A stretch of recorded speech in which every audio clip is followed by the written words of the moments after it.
ఆశా భోస్లే గారు మధురమైన గానాలతో ఎన్నో తరాలను అలరించింది.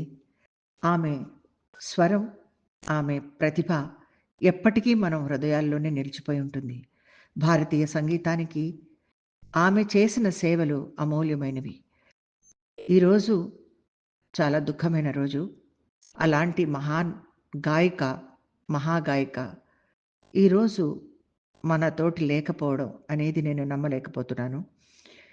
అలాంటి మహానుభావురాలికి నేను శ్రద్ధాంజలి ఇస్తున్నాను హృదయపూర్వకంగా. కానీ ఆమె నాకు చాలా హృదయానికి దగ్గరైన వ్యక్తి.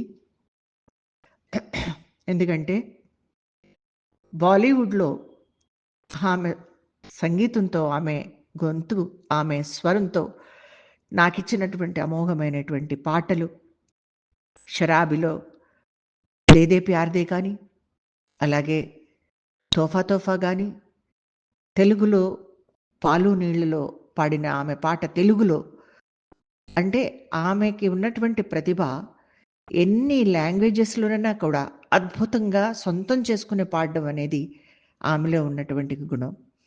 అలాగే లతా మంగేష్కర్ గానీ, ఆశా భోస్లే దీదీ గానీ, వీళ్ళిద్దరూ నా జీవితంలో దేవిగా నాకు వాళ్ళిచ్చినటువంటి ఈ యొక్క అనుభూతిని నేను ఎప్పటికీ మర్చిపోలేను.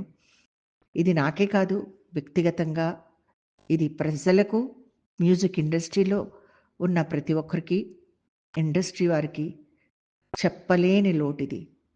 మళ్ళీ అలాంటి గాయిక, అలాంటి వ్యక్తిత్వం ఉన్నటువంటి మనిషి ఇంక మనకు దొరకదేమో.